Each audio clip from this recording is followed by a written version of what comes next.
You're staring at 1,000 dolls, and everyone is staring back. They hang from every branch, every fence post, every rusted nail on this island. Old plastic, bleached and cracked open by the Mexican weather. Looking at them feels like something is about to happen. At least, this is how I felt. In case you were wondering what crazy person did this, Julián Santana Barrera, born in 1921 in Xochimilco. That's a small town close to Mexico City.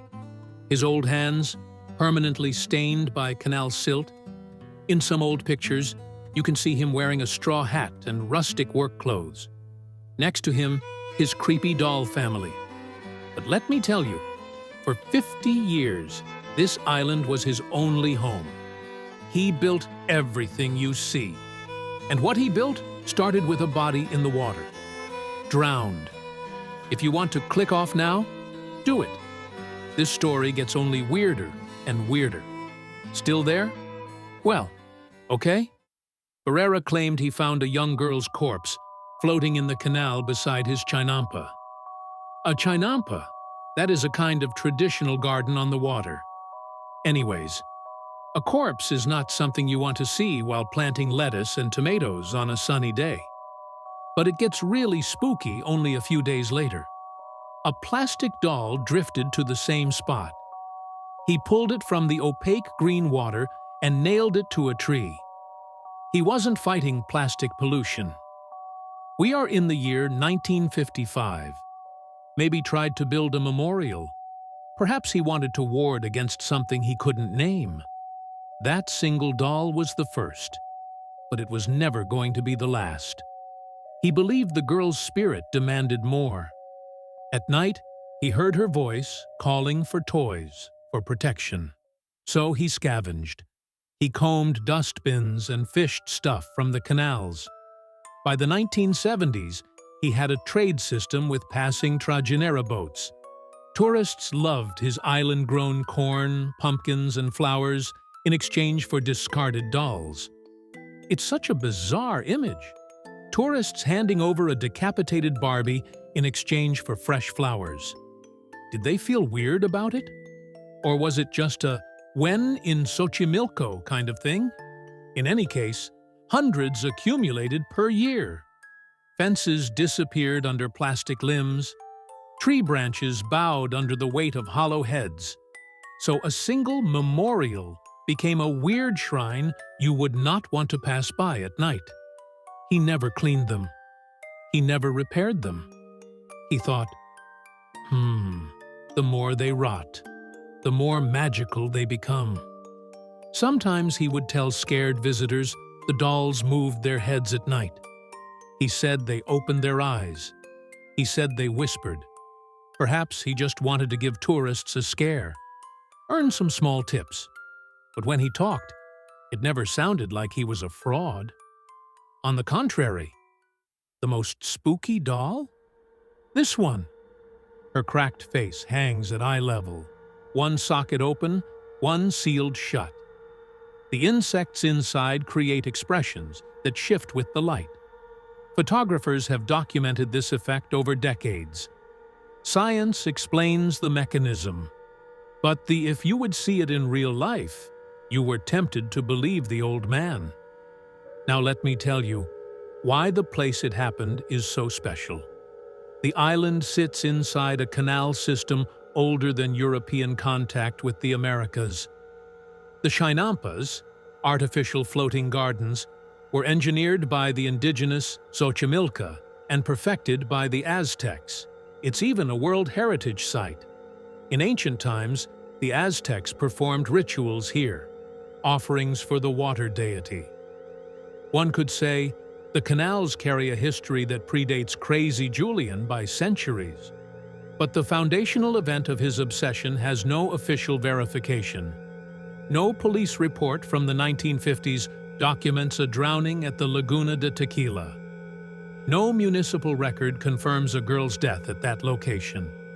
Julián Barrera's own family members did not believe him.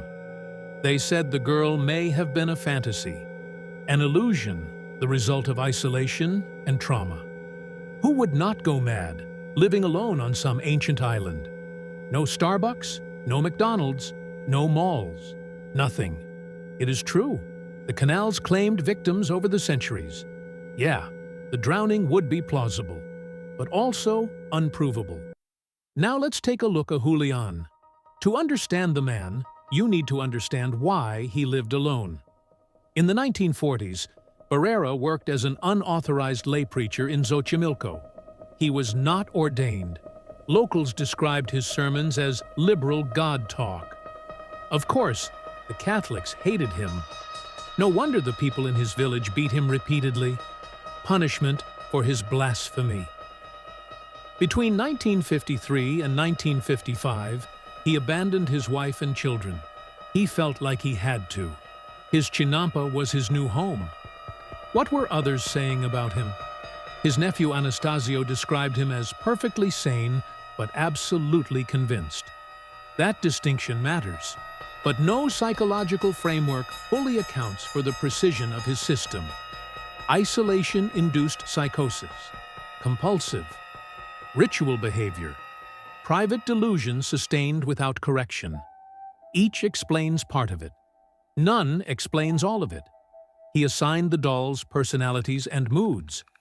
Visitors reported him apologizing to a doll he had repositioned. One of them had a name, Agustina. No, her last name wasn't Wilson, but the vibe was definitely the same. Anyways, she occupied a central altar and received fresh offerings of candy and candles. She was dressed in clean clothes, while the others rotted around her. Barrera had built a society, not of people, he had fled people, but of plastic surrogates who could not beat him or reject him. But the fear was worse than the sadness. In archival footage, he speaks calmly at night, surrounded by dolls swaying on ahuejote branches. He describes his nightly terror. He says the dolls protect him from the girl. He also says she could take him whenever she wanted. Protection and doom, simultaneous. No way out. He lived in this little prison of his for 50 years. In his final days, Barrera reported a new phenomenon. Sirenas, mermaids. Mermaids calling, "Come to the water, come, come, come." In April 2001, he told his nephew he would always hear the them. Something was happening. That same month, Anastasio found Don Julián face down in the canal, the exact spot. The identical stretch of opaque green water where he claimed to have found the girl's body half a century earlier. The loop closed with geometric precision.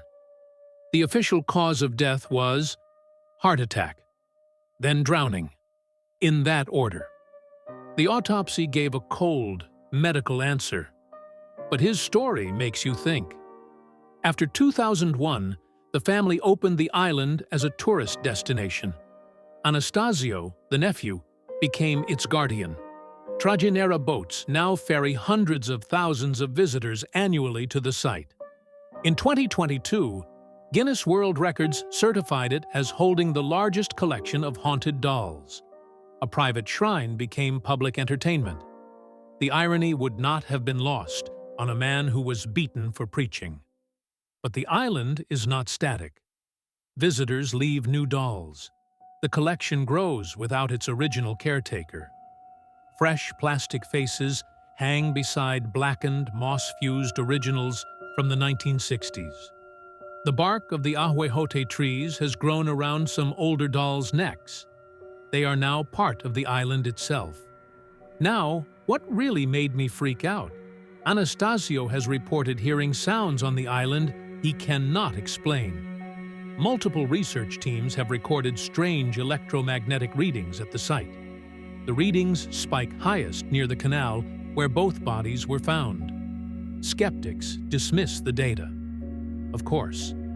But the data exists whether the explanation does or not. And there is one final detail that refuses to resolve. New dolls that visitors hang are rotting faster than Don Julián's originals. Same humidity, same amount of sunshine, Same kind of tree. No one has explained the difference. Researchers mapped every doll Don Julián placed. They form a spiral radiating outward from the canal. And at its exact center, directly above the water, hangs a single empty hook where no doll has ever hung.